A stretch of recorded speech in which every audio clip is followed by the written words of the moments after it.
भजन्ते अन्यदेवताः तं तं नियममास्थाय प्रगस्यामि उपासया यो यो यां यां तनुं तस्यासितुमिच्छति तस्य तस्याकलां कृताम् मामेव विधिधाम्यहम् यो यो यां यां तनुं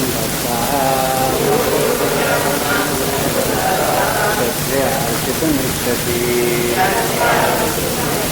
तस्य तस्याकलां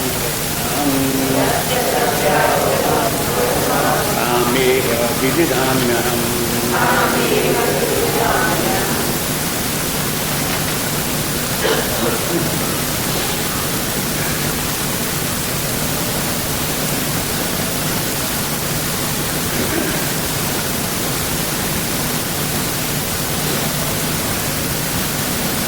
अब इतनी बात हो गई कि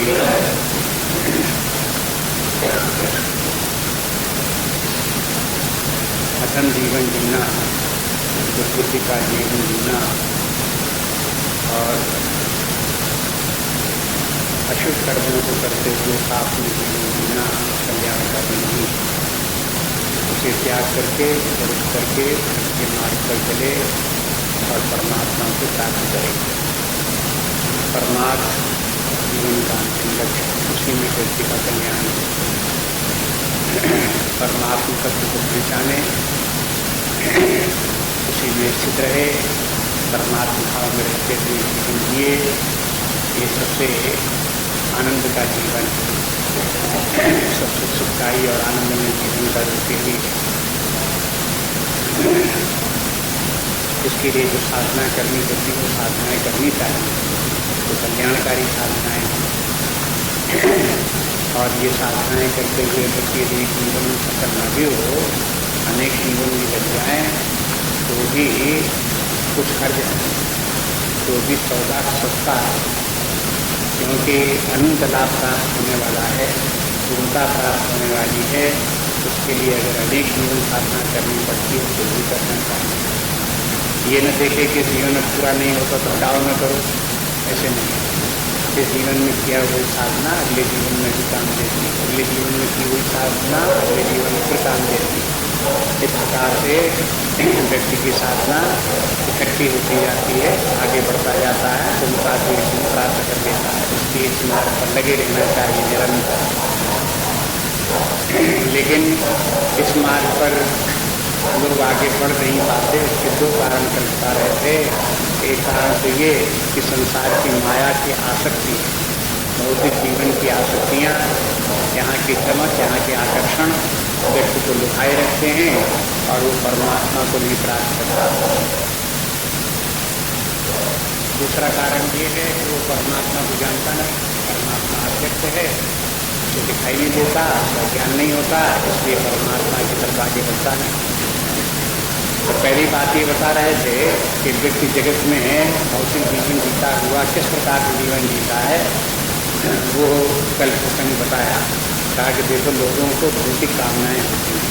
पहली बात तो ये होती है कि व्यक्ति को जब दिखाई देता है कि देखो सत्य है, इसके विषय सुखदायी हैं और इनको प्राप्त होने से हम जीवन में सुखी हो सकते हैं। जिस व्यक्ति की ऐसी धारणा होती है, उस धारणा के कारण से उसके मन में संकल्प उत्पन्न होते हैं कि हमें ये विषय प्राप्त करने चाहिए। तो संकल्प आता है, संकल्प से कामना उत्पन्न होती है। कामना के माने संसार के भोग्य पदार्थ प्राप्त, ये कामना। और सारे जीवन ये कामनाएं आती रहती हैं, इन कामनाओं की पूर्ति में व्यक्ति लगा रहता है। ये एक बहुत बड़ी बाधा है, इसी में व्यस्त रहता है। तो अन्य देवताओं के प्रपद्यन्ते, अन्य देवता का क्या हुआ कि वो भौतिक साधनों को इकट्ठा करने में लगा रहता है। ये भौतिक प्रकृति जो है, ये प्रकृति के जो अधिष्ठात्र देवता हैं, शक्तियाँ हैं, उन शक्तियों की ही सेवा करता हुआ उनके द्वारा भौतिक पदार्थ भौतिक पदार्थ प्राप्त करता हुआ संग्रह करता हुआ सुखी जीवन व्यतीत करने की कोशिश करता है। ऐसा व्यक्ति क्यों करते हैं? ये करते हैं अपने स्वभाव के कारण। भगवान नहीं लगाता व्यक्ति कि तुम ये सब करो। जो लोग इस प्रकार से भगवान पर आरोपित करके करते हैं वो भ्रांति में। ये सब व्यक्ति अपनी कामनाएं स्वयं करते हैं, अपनी प्रकृति के वश में होकर के स्वयं कामना करते हैं और स्वयं भवजाल में पड़ते हैं। ये प्रकृति कहाँ से आई? तो उसका भी उत्तर ये है कि प्रकृति व्यक्ति ने अपने कर्मों से अर्जित की। जैसे पूर्व जीवन में कर्म करता रहा वैसी आज उसकी प्रकृति बन गई। प्रकृति तो बनती है, व्यक्ति जैसा कार्य करता रहता है वैसी प्रकृति बनती रहती है। व्यक्ति 4-6 दिन कुछ काम किया तो उस वैसे उसकी आदत पड़ जाती है। अब आदत उसकी छूटती नहीं। तो ये देखो कि ये प्रकृति इस प्रकार बनती रहती है। तो ये जो प्रकृति बनती है वही फिर प्रकृति व्यक्ति को नचाती है। वो जैसी प्रकृति होगी परवश व्यक्ति को उसी प्रकार से कार्य करने के लिए प्रवृत्त करेगी, उसी प्रकार के भोग पदार्थों को प्राप्त करने का प्रयास कराएगी उसको। तमोगुणी प्रकृति हुई तो तमोगुणी वस्तुओं को सुखों को प्राप्त करने में उसको अच्छा लगेगा। रजोगुणी प्रकृति हुई तो रजोगुणी कामनाएं होंगी, उन्हीं भोग पदार्थों को प्राप्त करने में लगेगा। सत्वगुणी हुआ तो सत्वगुणी भोग पदार्थों को प्राप्त करने में लगेगा। बस तीनों गुणों के बस में होकर के 3 प्रकार के काम।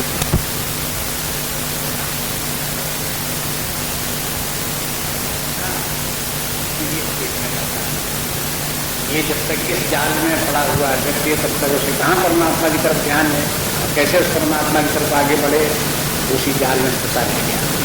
अभी बताते हैं, देखो भगवान इसके आगे की बात को जानो।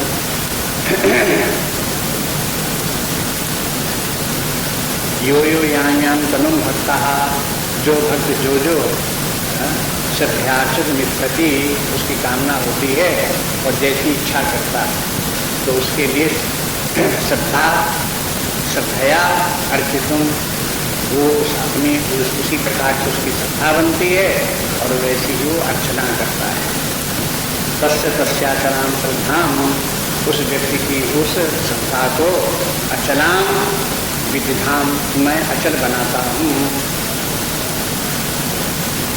अब ये बात आई कि जब कोई भौतिक जीवन जीता है तो उसके 2 पक्ष होते हैं। एक पक्ष तो वो हो कामना करने वाला व्यक्ति और दूसरी तरफ वो वस्तुएं जो काम्य पदार्थ हैं। काम्य पदार्थ व्यक्ति को उपलब्ध होकर के सुख देते हैं, उनमें काम्य पदार्थों में ये सामर्थ्य है, और इधर व्यक्ति में उन वस्तुओं की कामना करना और भोगने की सामर्थ्य है। तो भोक्ता और भोग्य 2 हो गए। ये भोक्ता और भोग्य अपनी अपनी शक्ति सामर्थ्य से काम नहीं करते। भोक्ता में जो सामर्थ्य है वो भी अपनी सामर्थ्य नहीं है, और जो भोग्य पदार्थों में जो सामर्थ्य है वो भी उनकी अपनी सामर्थ्य नहीं है। इस बात को भगवान बताते हैं। इस श्लोक में तो ये बताते हैं कि जो कामना करने वाला व्यक्ति है उसमें जो काम्य पदार्थों को प्राप्त करने के लिए उसके श्रद्धा उसके अंदर उत्पन्न होती है, वो श्रद्धा मैं ही हूँ, मैं ही उसके अंदर श्रद्धा उत्पन्न करता हूँ और दृढ़ करता हूँ। जब तक की कामना करने वाले व्यक्ति के मन में दृढ़ श्रद्धा नहीं होगी तब तक वो उन भोग्य पदार्थों को प्राप्त करने के लिए प्रयास नहीं करेगा। अब इस बात को भी अपने आप देख लो, विचार करके, ऐसा होता कि नहीं। मान लो किसी व्यक्ति को कोई वस्तु की कामना है, जैसे किसान चाहता है कि खेत में केला पैदा, साल में हमारे पास 20 कुंटल 25 कुंटल 50 कुंटल हमको गेहूँ पैदा हो जाए, तो ये तो होगी उसकी कामना। अब इस कामना से बैठे बैठे थोड़ी 10 कुंटल 20 कुंटल गेहूँ आ जाएगा घर। अब उसको अपने अंदर श्रद्धा करनी पड़ेगी। क्या श्रद्धा करनी पड़ेगी कि अगर हम खेत जोतेंगे, बोएंगे, सींचेंगे, खाद डालेंगे, तो उसमें फिर जो पृथ्वी देवता है वो अन्न देगी, 20 क्विंटल 25 क्विंटल उसमें पैदा होगा। इस बात की उसे श्रद्धा रखनी हो। अगर वो ये पहले मान के बैठे पता नहीं पैदा हो न पैदा हो, बेकार में हम उसमें लगे, तो फिर क्या होगा? न वो खेत जोतेगा, न बोएगा, और न पैदा होगा, न उसे मिलेगा। काम पदार्थों को पूर्ति होने में भी जो कामना करता है उसे काम पदार्थों को प्राप्त करने के लिए श्रद्धा करनी पड़ती है। अब प्रतीक रूप में देखो, अगर कोई धन प्राप्त करना चाहता है तो लक्ष्मी देवी में उसे श्रद्धा करनी पड़ेगी। ये लक्ष्मी देवी बहुत बढ़िया, बहुत धन देगी, बड़ा सुख प्राप्त होगा, इसलिए लक्ष्मी देवी में श्रद्धा करो। कोई व्यक्ति को श्रद्धा आ गई सरस्वती देवी, तो जब तक सरस्वती देवी में श्रद्धा नहीं होगी तब कौन किताबें पढ़ेगा, कौन याद करेगा, कौन रटेगा, कौन सीखेगा? कोई ऐसा थोड़ा है कि हम चाहते हैं कि हमें खुद विद्वान हो जाए और कागज पत्तर छुए नहीं। पढ़ने लिखने से बैर रखते हैं, तो भाई श्रद्धा तो करनी पड़ेगी। अब देखो बीच में श्रद्धा है कि नहीं? उन काम पदार्थों को प्राप्त करने के लिए एक और जब कामना हुई तो कामना को पूर्ति करने के लिए श्रद्धा चाहिए। श्रद्धा कैसे बोले? श्रद्धा माने विश्वास एक प्रकार कि जिन वस्तुओं को हम प्राप्त करना चाहते हैं वे वस्तुएं किस प्रकार से प्राप्त हो सकती हैं, उसी प्रकार से उन कार्यों में लगना, जुटना चाहिए। और जब व्यक्ति में श्रद्धा दृढ़ होती है तब दृढ़ श्रद्धा के बल पर कार्य में लगता है और उसे सफलता भी मिलती है। काम पदार्थों के प्राप्त करने में जिन व्यक्तियों को सफलता नहीं प्राप्त होती, शास्त्र बताता है उसका कारण कि उनके अंदर श्रद्धा की कमी है। अगर किसान जो है वो किसी किसान में, इतने किसान है उसमें कोई किसान ऐसा होगा जिसमें श्रद्धा की कमी होगी। श्रद्धा की कमी होगी तो वो क्या करेगा? खेत में पानी नहीं लगावेगा, वो भी आया तो पानी नहीं लगावेगा, खाद नहीं डालेगा, कहेंगे पता नहीं खाद डाले हमें तो 1500 रुपये और चले जाए बेकार में, पैदा हो कि न पैदा हो। तो संशय के कारण श्रद्धा नहीं होगी तो संशय होगा, जब संशय होगा तो उसके लिए वो उपाय नहीं करेगा, जब उपाय नहीं करेगा तो काम पदार्थ प्राप्त नहीं होगा। ये तो सब लोग देखते ही, इसमें से कोई बहुत बड़ी समझदारी वाली बात नहीं है, साधारण रूप से सर्वत्र दिखाई देती है। उसी बात को भगवान जी कहते हैं कि देखो कामना करने वाले व्यक्ति जहाँ से काम पदार्थ प्राप्त होते हैं वहाँ से प्राप्त करने के लिए प्रयास करते हैं, और जो उनका प्रयास होता है वो श्रद्धा के बल पर होता है। श्रद्धा उनके अंदर शक्ति उत्पन्न करती है और उनको श्रद्धा उनको उस कार्य में लगाती है, जुटाती है, जड़ता लाती है। तो बिना श्रद्धा के काम नहीं बनता। लेकिन ये श्रद्धा कहाँ से आई? तो अब ये बात जो है व्यक्ति को पता नहीं होता।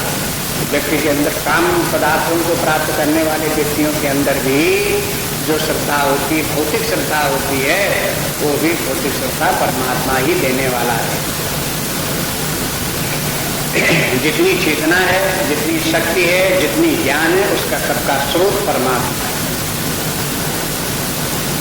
देखो परमात्मा कामना नहीं है, परमात्मा कर्म नहीं है, परमात्मा भोग्य पदार्थ नहीं है, लेकिन परमात्मा जो है वो श्रद्धा को बलवती करने वाला है, शक्ति देने वाला है, प्राण को शक्ति देने वाला है, मन बुद्धि को शक्ति देने वाला है, जीवन का विधान करने वाला है, ये सब परमात्मा।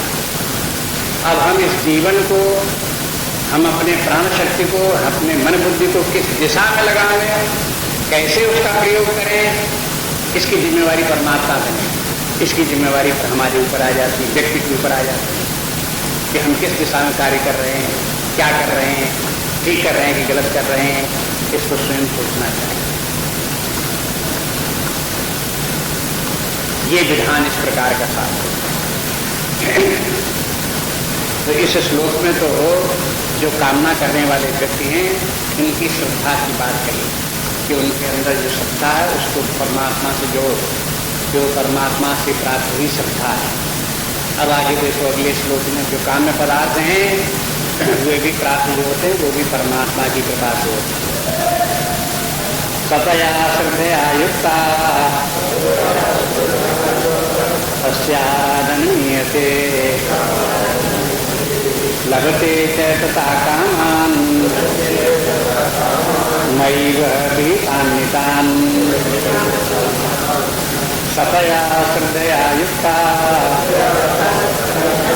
तस्याराधनीयते लभते च तथा कामान् मयि भीतान्वितान्।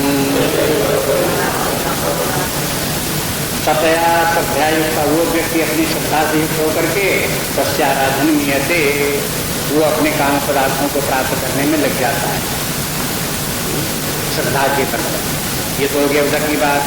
अब कहते हैं लभते चित्तता का मान, फिर वो व्यक्ति उन काम पदार्थों को प्राप्त करता है। यही बात हो गई। तो प्राप्त करता तो ऐसे थोड़ी अपने आप प्राप्त हो जाते हैं वो पदार्थ। उसके पीछे कहते हैं मयि व विहितान्वितान्, वे मेरे ही द्वारा ही विहित हैं। माने प्राप्त जो होते हैं पदार्थ वो कहते हैं भगवान मेरे ही के कारण से प्राप्त होते हैं, मैं ही उनको प्राप्त कराता हूँ। ये नहीं कि व्यक्ति ने समझा कि हमने अपने आप से इनको श्रद्धा की और हमने प्राप्त कर लिया। उनको प्राप्त कराने वाला परमात्मा, वो कहता है कि मैं ही उनको प्राप्त कराता हूँ। मयि व विहितान्वितान्, माने जो भोग पदार्थ हैं उनमें भोग प्रदान करने की जो सामर्थ्य है वो भी परमात्मा है। इधर भोक्ता में जो भोग पदार्थों को प्राप्त करने की सामर्थ्य है वो भी परमात्मा की। उधर भोग पदार्थों में जो भोग प्रदान करने की सामर्थ्य है वो भी परमात्मा की।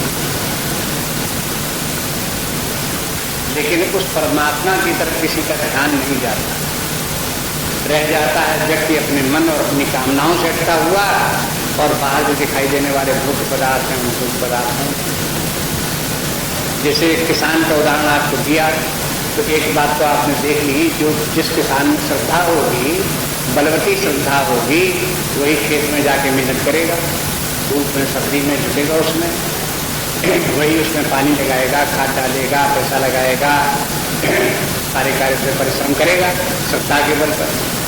लेकिन अब खेत में अन्न पैदा हो ये किसान के बस की बात नहीं है। खेत में जो अन्न पैदा होता है वो परमात्मा प्राप्त कराता है। उसमें जो पृथ्वी देवता है उसकी उत्पादकता शक्ति है, उससे अन्न पैदा होता है, और वो उत्पादकता जो शक्ति है वो स्वयं परमात्मा की ही शक्ति है।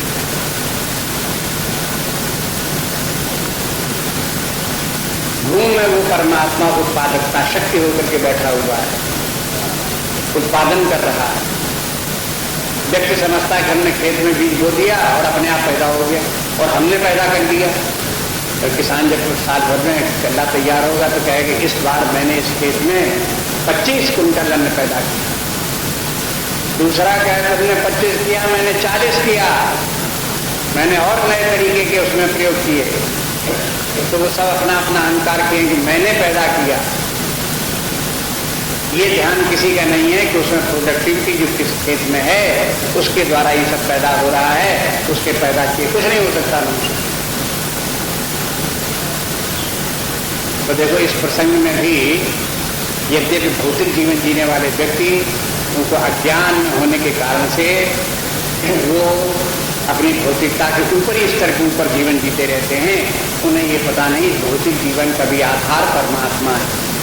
बिना परमात्मा के न इधर व्यक्ति में कामनाओं की पूर्ति करने की सामर्थ्य है और न उधर भोग पदार्थों में उत्पादन होने की, उपलब्ध होने की और सुख देने की और व्यक्ति की कामनाओं की पूर्ति करने की सामर्थ्य है। उनके सबके मूल में बैठा हुआ परमात्मा कार्य कर रहा है। ये दोनों बातें इसमें दोनों श्लोकों में हो गई। तो इसमें इन दोनों श्लोकों में भौतिक जीवन का स्वरूप भी हो गया, उसमें व्यक्तियों की सामर्थ्य शक्तियाँ कैसे कार्य करती, कैसे भोग पदार्थ प्राप्त होते हैं वो भी हो गए, और उसी के साथ भगवान ने ये बता दिया कि उनके मूल में बैठा हुआ परमात्मा दोनों तरफ कार्य कर रहा है। उसके बिना ये सब नहीं होते। अब इसको बराबर ध्यान रखें, जैसे कि मान लो कोई कार व्यक्ति चला रहा हो, तो चाहे कार को दाहिने मोड़े चाहे बाएं मोड़े, चाहे सबसे बचा करके निकाले चाहे टकरा दे, ये काम तो ड्राइवर का है। लेकिन गाड़ी को चलाने का काम पेट्रोल का है। बिना पेट्रोल के गाड़ी एक कदम भी आगे चलेगी नहीं। पेट्रोल ये कह सकता है कि तुम गाड़ी को चाहे जहां ले जाओ, चाहे जो कुछ करो, लेकिन मेरे बिना गाड़ी तुम्हारी नहीं चलेगी।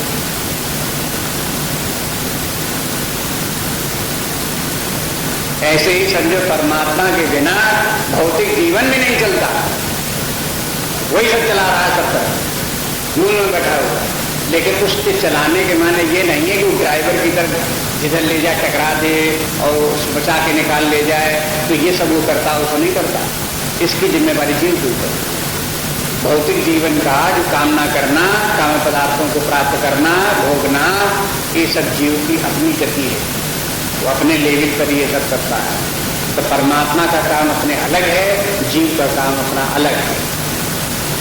जितना परमात्मा का काम होता है परमात्मा का काम, और जहाँ से जीव का काम आ गया तहाँ से जीव। तो जीव का जहाँ तक काम है वहाँ जीव को सुधार करने के लिए कहते हैं कि तुम अपने काम को सुधारो, अपनी व्यवस्था ठीक करो, परमात्मा पर दोष मत दो। अपनी अपनी व्यवस्था व्यक्ति ठीक नहीं करता, परमात्मा में दोष देता है, इसकी निंदा की। रामायण में भी कहते हैं कि देखो, काले कर्म ईश्वर मिथ्या दोष लगा है। मिथ्या दोष, ईश्वर के ऊपर दोष लगाना मिथ्या दोष। व्यक्तिगत दोष तो व्यक्ति का, जिसने जैसे कर्म किए और जिस दिशा में जीवन को चला रहा है उसी का परिणाम भोग रहा है। अब ये कहते हैं कि देखो अगले कि अगर कोई व्यक्ति इस प्रकार से भौतिक जीवन जीता है तो मान भी लिया कि परमात्मा ही व्यक्ति की श्रद्धा को प्रबल कर रहा है, उधर भोग पदार्थों की उत्पादकता शक्ति जीवन में दे करके भोग पदार्थों को भी वही उपलब्ध करा रहा है। हो तो वो तो सबके कराते ही रहता है, कोई जानता हो न जानता हो वो तो सबको करा ही रहा है। तो हमें उसके पीछे क्या पड़ रहा है, हमें अपने भौतिक जीवन जीना चाहिए, उसी प्रकार से कामनाएं करनी चाहिए और उसी प्रकार से भोग पदार्थ प्राप्त करने चाहिए। इसमें क्या दोष है? तो आगे उसका दोष बताते हैं। अंतवस्तु फलम तेषां तद्भवत्यल्पमेधसाम् देवान् देवयजो यान्ति मद्भक्ता यान्ति मामपि। अंतवस्तु फलम तेषां तद्भवत्यल्पमेधसाम् देवान् देवयजो यान्ति मद्भक्ता यान्ति मामपि। अंतमंतु फलम तेषां, ऐसे लोगों के जो भौतिक जीवन जीने वाला कामना करके भोग पदार्थों को भोगने वाले जीवन है, उन लोगों का क्या है, उन्हें जो फल प्राप्त होता है वो अंतवान फल है। अंतवस्तु फलम तेषां और तद्भवति अल्पमेधसाम्, और वे लोग जो इसी प्रकार के भोग पदार्थों में लगे रहते हैं वे अल्पमेधसाम् हैं। अल्पमेधसाम् माने अल्प बुद्धि के, थोड़ी बुद्धि है। हालांकि वो अपने भौतिक जीवन के लिए खूब दिमाग लगाते हैं, खूब तीन क्रम सोचते हैं, बड़े उपाय करते हैं और अपने अपने अभिमान भी करते हैं कि मैं इतना चतुर हूं, मैं इतना चतुर हूं। लेकिन शास्त्र कहता अल्पमेधसाम्, जहां इतना उन्होंने भौतिक जीवन में कुछ भी कर लिया हो, अल्पमेधसाम्, उनकी मेधान बुद्धि, उनकी बुद्धि तुच्छ बुद्धि है, छोटी बुद्धि है। और देवान देव, क्यों क्या बात है कि देवान देव जो यान्ति, जो लोग इस प्रकार का भौतिक जीवन जीते हैं उन्हें भौतिक गति ही प्राप्त होती है। और मद्भक्ता यान्ति मामपि, और जो मेरे भक्त हैं वो मुझे प्राप्त होते हैं।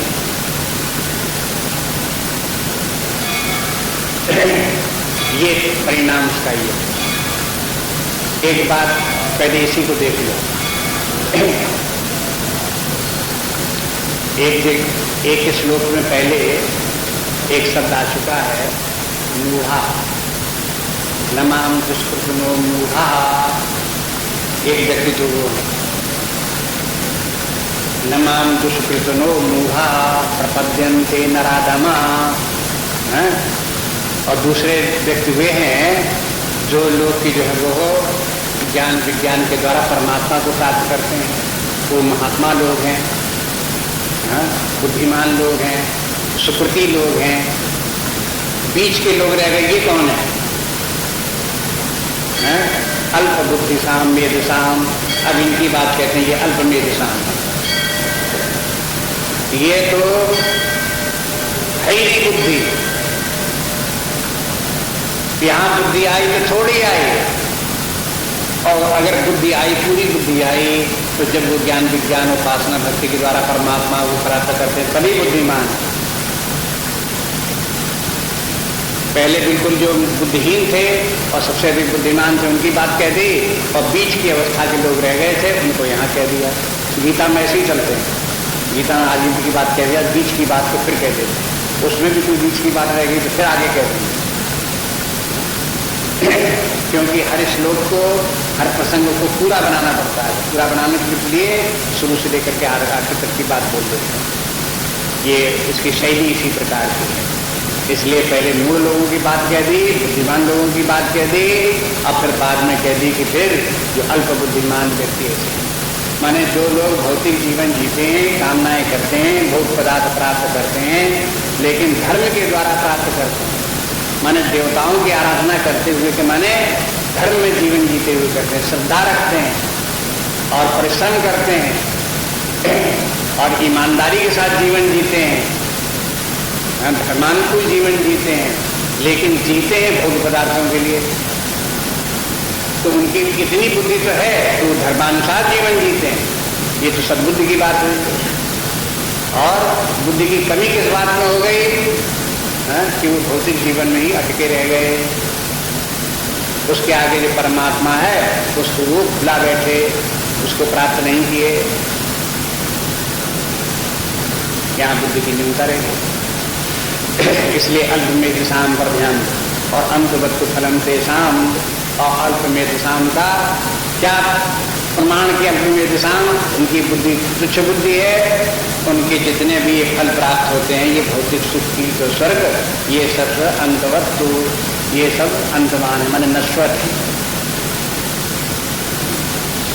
5वें अध्याय में भगवान बताया है कि देखो ये ही संस्पर्श जात होगा, दुख योन एवते आद्यंत बनता कौन्तेय न तेषु रमते बुधा। आद्यंत बनता पहले कहा है, ये सब आदिवंत है, मन जब व्यक्ति परिश्रम करता तो उसे प्राप्त होते हैं और भोगने के बाद खत्म हो जाता है। आद्यंत बनता, आदि वाले हैं, अंत वाले हैं। यहाँ भगवान कहते हैं कि आप स्वर्ग भी प्राप्त कर लो, स्वर्गो स्वल्प अंत दुखदायी। स्वर्ग भी आखिरकार में वो भी समाप्त हो जाता है, सदा रहने वाला वो भी नहीं है। जिसके माने ये सब के सब अंतमान। जो अंतमान, एक जब अंतमान ही सब कुछ होता, नित्य कुछ भी न होता तो मजबूरी थी। लेकिन एक जब नित्य वस्तु विद्यमान है परमात्मा, वो आनंद स्वरूप है, परमानंद स्वरूप वही है, तो उसको छोड़ करके अंतमान वस्तुओं में अटके रहना कितनी समझदारी की बात है। अल्प में दिशाम है ये नहीं। तो कहते हैं कि देखो इस प्रकार से व्यक्ति जो है वो उसको मैंने ये भी संकेत यहाँ कर दिया कि भौतिक जीवन इस प्रकार से, धर्म में भौतिक जीवन जीना भी बहुत अधिक कल्याणकारी है। बेईमानी का न भी जिया हो, पाप कर्म ना भी किए हो, धर्म में जीवन जिया हो, और लेकिन धर्म में जीवन में वो इंद्रिय भोगों को ही, भौतिक सुख को, शारीरिक सुख को ही प्राप्त करने के लिए प्रयास करता रहा हो, तो भी वो तुच्छ बुद्धि की बात, बड़ी समझदारी की बात नहीं है। अब उसको परिणाम क्या होता है इनको देखो कि जो जिस प्रकार का जीवन जीता है उसकी वैसी ही गति भी होती है। गति होती है मैंने परिणाम उसी प्रकार का होता है। तो ये बताते हैं देवान देवयांती, जो देवताओं की पूजा करते हैं वो देव गति को प्राप्त, और मद भक्तायान्ति मामपि, और जो मेरे भक्त हैं वो मुझे प्राप्त कर लेते हैं।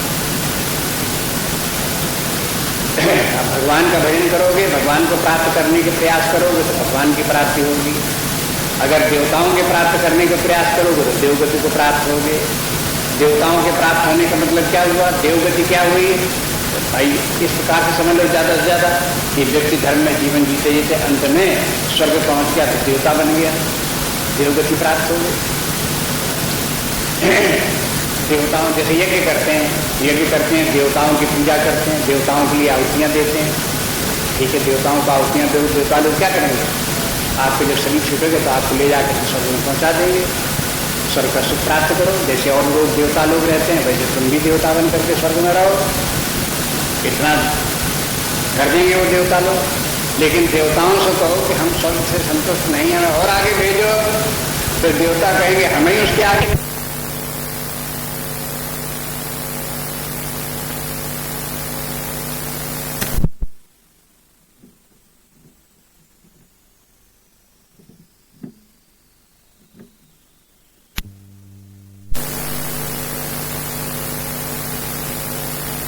देवयोयान्ति, जो देवताओं की पूजा करने वाले हैं वो देवगति को प्राप्त,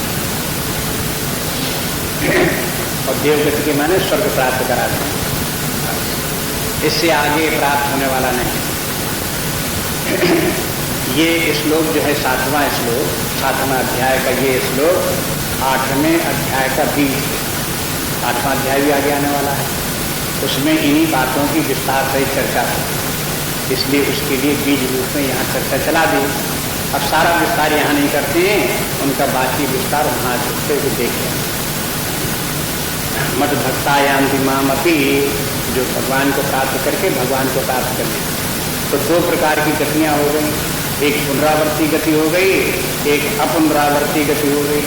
देवताओं को प्राप्त होने वाले स्वर्ग को जाने वालों की गति पुनरावर्ती गति है, फिर लौट करके आएंगे इसी में, और फिर परिश्रम करो, और फिर शुभ कार्य करो, फिर स्वर्ग जाओ, फिर लौट करके आओ, बस ये गति पुनरावर्ती गति बनी रही। परमात्मा को प्राप्त करके अपुनरावर्ती गति प्राप्त हो जाती। परमात्मा को प्राप्त हो गए, एक बार परमात्मा को सदा के लिए प्राप्त हो गए, उसके बाद परमात्मा से युक्त नहीं होना पड़ता, दोबारा फिर व्यक्ति को परमात्मा को प्राप्त करने के लिए बार बार प्रयास नहीं करने पड़ते, एक बार ही उसे प्राप्त करना पड़ता है। इसलिए जो है वो परमात्मा भाव को प्राप्त करना अपुनरावर्ती गति कहलाती है।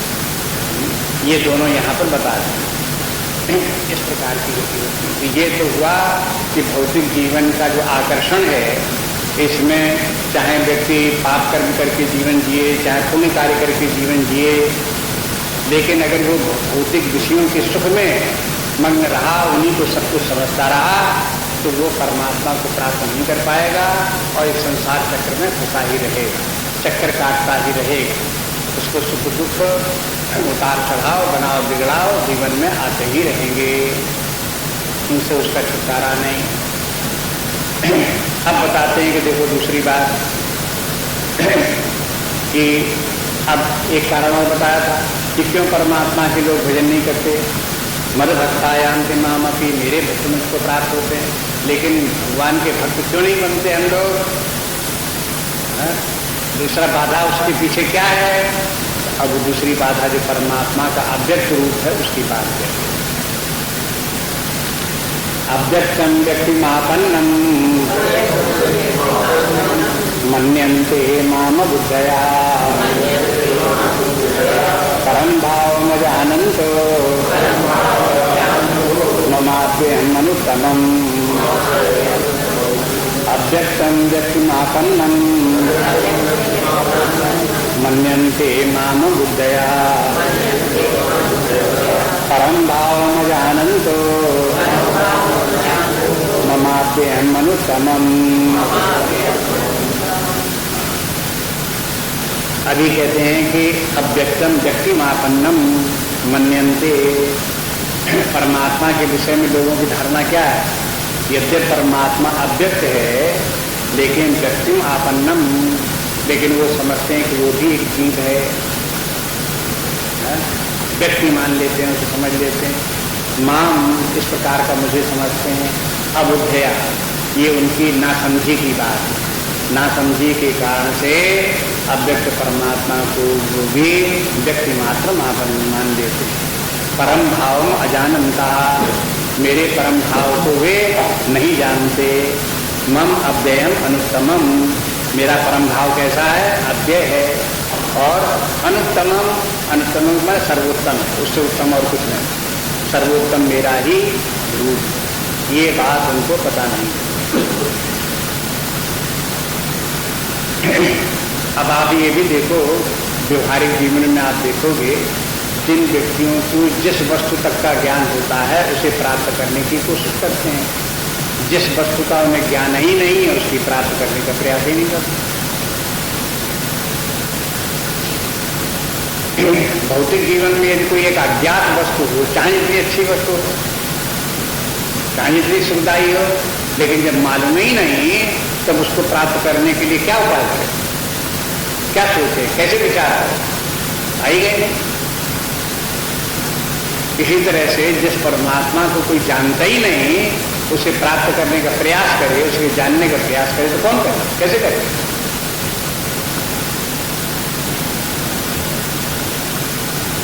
ये भी एक समस्या है। ये बात बहुत बार आई, सत्संग होते रहते थे तो लोगों को मन में ये विचार आता रहता, पूछते रहते थे, कहते थे कि देखो एक बार हमें उस परमात्मा को जिसको प्राप्त करना है हमें दिखा दो, फिर तो हम सारे जीवन उस परमात्मा को प्राप्त करने में लगते हैं।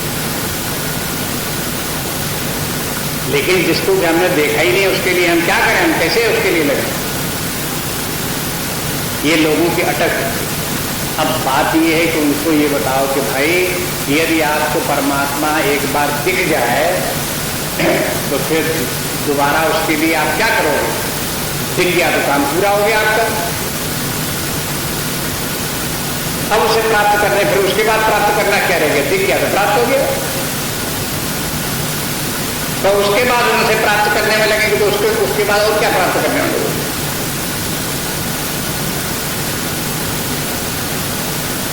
इसलिए जो है वो परमात्मा को दिख जाने के लिए पहले मत सोचो कि पहले दिख जाए तब हम उसे प्राप्त करने की कोशिश करें। पहले तो परमात्मा अव्यक्त है, उसको अव्यक्त ही करके स्वीकार करो, समझो कि परमात्मा अव्यक्त है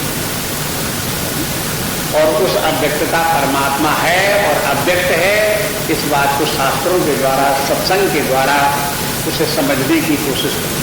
धीरे धीरे बुद्धि में समझ में आ जाएगा कि देखो परमात्मा अव्यक्त है, तो अव्यक्त तो अपनी प्रकृति भी है, लेकिन अपनी प्रकृति को क्या हम जानते नहीं? प्रकृति कहां दिखाई देती है? आप देखो, कोई व्यक्ति से पूछो कि भाई तुम्हारी, कोई व्यक्ति कहता है कि मेरी प्रकृति ऐसी है, मेरा स्वभाव ऐसा है, तो जगह दिखाओ तुम्हारा स्वभाव कहां ऐसा है, कैसे दिखाते? अव्यक्त है वो, लेकिन स्वभाव के अनुसार व्यवहार होता दिखाई देता है, स्वभाव के अनुसार बोल रहा है, जैसा उसका स्वभाव, जैसी प्रकृति वैसे बोल रहा है, जैसी प्रकृति है उस प्रकार से कार्य कर रहा है, जैसी प्रकृति है उस प्रकार से कामनाएं कर रहा है, अपनी प्रकृति के अनुसार जीवन जी रहा है। तो जब उसको सब व्यवहार में वो प्रकृति प्रकट होती है तो दिखाई देता है कि सब प्रकृति है उसकी। तो प्रकृति है कार्य के द्वारा जानी जाती है। सिद्धांत इसलिए बनता है कार्यानुमेया शुद्धि माया, ये माया है, ये प्रकृति है, ये है कार्य को देख करके कारण का अनुमान लगा करके जानी जाती है। शुद्धि माने जो बुद्धिमान व्यक्ति, उन लोगों को ये कार्य देख करके कारण का, कार्य देख करके कारण का अनुमान लगाया जाता है। पहले इसी बात को समझो, कोई ज्ञान कैसे होता है? जैसे सवेरे उठे तो देखा कि सब जमीन भीगी पड़ी हुई है, जगह जगह गड्ढों में पानी भरा हुआ है, तो क्या अनुमान लगाया कि रात में पानी बरसा, इतना पानी बरसा कि देखो गड्ढे भरे हो गए। आपने पानी बरसते देखा नहीं, आपके सामने पानी बरसा नहीं, लेकिन आप कैसे जान गए कि रात में पानी बरसा? पानी बरसने का कार्य देख करके कि पानी भरा दिखाई दे रहा है गड्ढों में, उसी को देख करके कल तो था नहीं, आज ये कहां से आ गया, तो समझ गए रात में पानी बरसा, इसीलिए पानी दिख रहा है। तो कार्य को देख करके कारण का अनुमान लगाया जाता है। इसी प्रकार से जब हम अपने जीवन में कार्य देखते हैं कि एक व्यक्ति की एक प्रकार की कामना, दूसरे व्यक्ति की दूसरे प्रकार की कामना, एक व्यक्ति का एक प्रकार का कार्य, दूसरे व्यक्ति का दूसरे प्रकार का कार्य, तरह तरह के कार्य, तरह तरह के विचार, तरह तरह की बातें व्यक्तियों में दिखाई देती है। आखिर क्या कारण है? तो ये तो कार्य हुए, इनका कारण क्या है? तब कारण को जब विचार करते हैं तो अब ये कारण की तरफ जो जिनकी बुद्धि इस प्रकार लॉजिकल थिंकिंग है, जो जानते हैं कि कार्य को देख करके कारण का अनुमान लग सकता है, वही अपने भीतर भी कार्य को देख करके कारण का अनुमान लगाते हैं कि हमारी प्रकृति ऐसी है। वो जान पाते हैं अपनी प्रकृति को। तो अव्यक्त वस्तुएं जो है उनको जानने के अपने तरीके से वो भी जानी जाती है, लेकिन सुधिए जो बुद्धिमान व्यक्ति विचार करेंगे तब पता चलेगा। अव्यक्त वस्तु सदा तभी पता चलती है जब उसके विषय में विचार करते हैं। इसी तरह से परमात्मा अव्यक्त है, ठीक है, अव्यक्त सही, लेकिन जब ये विचार करते हैं कि जगत में जो कुछ हमें दिखाई देता बाहर भीतर सब परिवर्तनशील है, आदि अंत वाला है, ये तो सब दिखाई देता है। तब ये बात आती है, क्या यह आदि अंत वाला परिवर्तनशील अपने आप जगत स्थित हो सकता है? क्या संभावना इसकी है कि इसका कोई कारण न हो, अपनी सत्ता से अपने आप ही परिवर्तनशील विनाशी जगत विद्यमान हो? तो ये पता लगे कि ऐसा कहीं दुनिया में नहीं देखा जाता है। हर परिवर्तनशील वस्तु कहीं न किसी अपरिवर्तनीय वस्तु से उत्पन्न होती है, इसलिए इस परिवर्तनशील जगत का कोई कारण अवश्य होना चाहिए।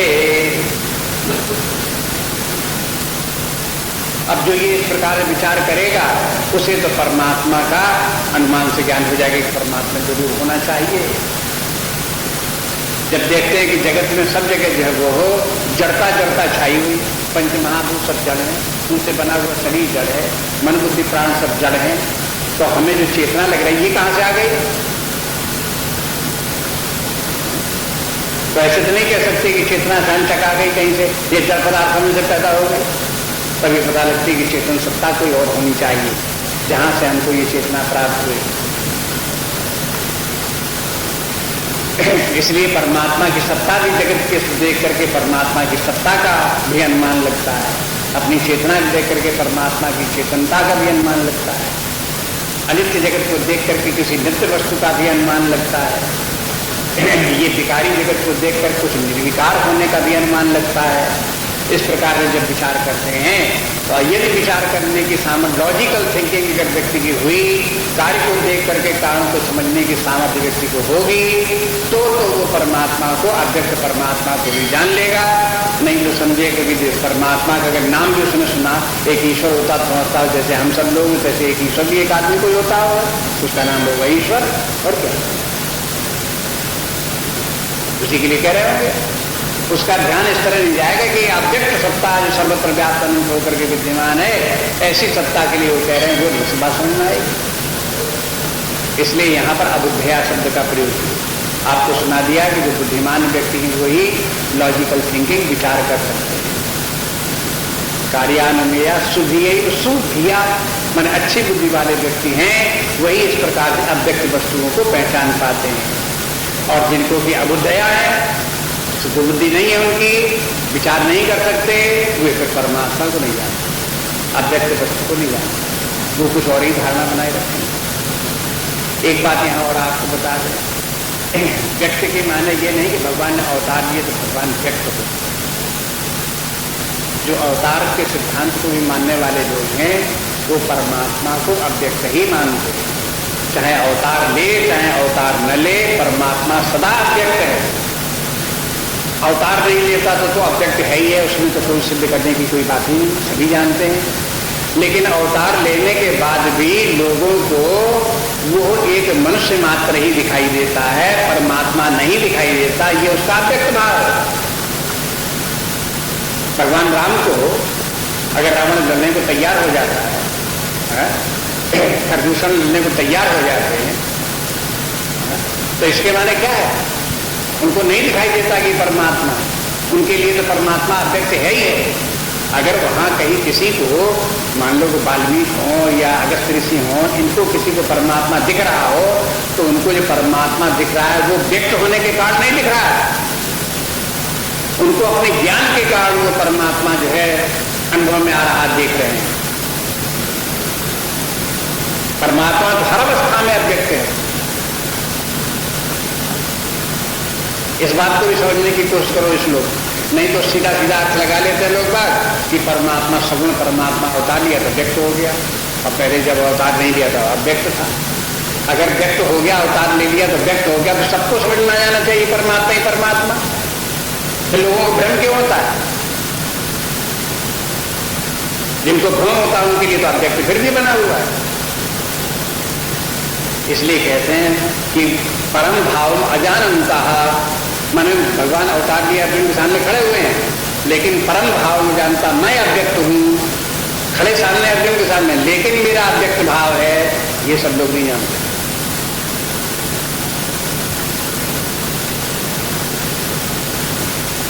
मम अव्ययम अनुत्तमम, जो परमात्मा का मुख्य लक्षण है वो लक्षण ये कि परमात्मा एक तो अव्यय है और अनुत्तम है, परम है, ये परमात्मा लक्षण। परमात्मा परात्पर है, उसके परे और कुछ भी नहीं। अब ये भगवान कृष्ण सामने खड़े होकर हों तो क्या समझ में आएगा कि इसके परे कुछ भी नहीं है? अर्जुन स्वयं कहता है कि हम पैदा हुए और हमने आपको भी देखा, वसुदेव देवकी से तुम अभी थोड़े दिन पैदा पहले तुम भी पैदा हुए, तो परम कहां से हो गए? इनके तो माता पिता हो गए वसुदेव देवकी, परम वो हुए, उनसे ही उत्पन्न कृष्ण हुए, कहां से परम हो गए? लेकिन परम भाव के माने हैं जिस परमात्मा से सारी जगत की उत्पत्ति हुई, जिस परमात्मा ने वसुदेव देव को भी बनाया, उनसे इनके शरीर धारण करके आ सका। इसलिए उस परम, जो परम रूप उनका है उसको नहीं जानते लोग। इसी प्रकार से उनका अव्यय रूप का होगा। सगुण रूप में परमात्मा धारण करता है, सगुण रूप परमात्मा छोड़ भी देता है, समेट भी लेता है, अव्यय तो नहीं हुआ, लेकिन परमात्मा तो अव्यय है। जो उसका जो अव्यक्त रूप है वो तो अव्यय रूप है, पर जो उसका अव्यक्त रूप है वो तो अनुत्तमम है, सर्वोत्तम रूप है। मन सच्चिदानंद स्वरूप है, अनादि अनंत है, सर्वत्र व्याप्त है, निर्विकार है, निर्लेप है, ये सनातन है, ये परमात्मा का अव्यक्त रूप है। इस अव्यक्त रूप को अल्प बुद्धि के लोग या दुर्बुद्धि लोग जो विचार नहीं कर सकते, सावधान विचार कर रहे नहीं हैं, उनको जो कुछ दिखाई देता है उतने ही में उनकी बुद्धि अटकी हुई है, तो ऐसे लोगों को वो परमात्मा नहीं समझ में आता, इसलिए उसको प्राप्त करने के लिए भी प्रयास नहीं करते। ये दूसरी समस्या उनके साथ में।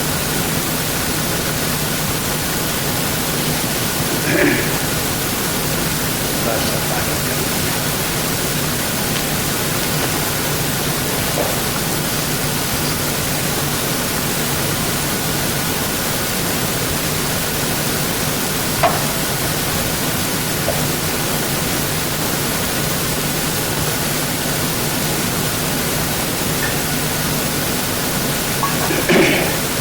नान्या स्पृहा रघुपते हृदय सुमदीये, सत्यं वदामि च भवानपि नान्तरात्मा, भक्तिं प्रयच्छ रघुपुङ्गव निर्भरां मे, कामादिदोषरहितं कुरु मानसं च।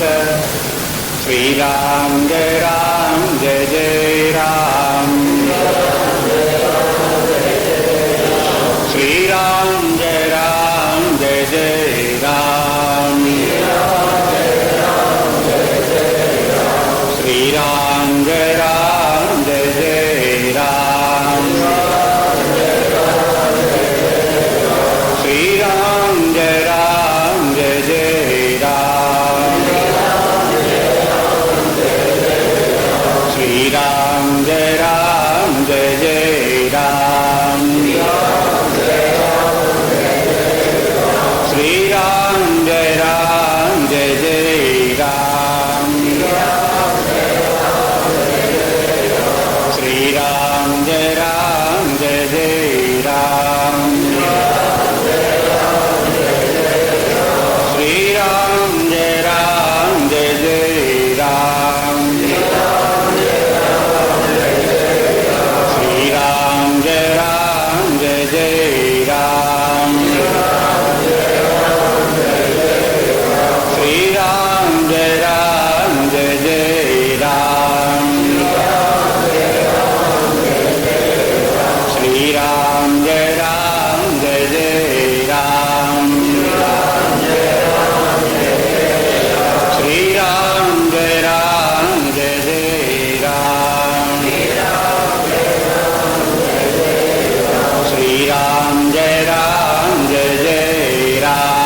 हरि ओम श्री गुरुभ्यो नमः। हरि ओम।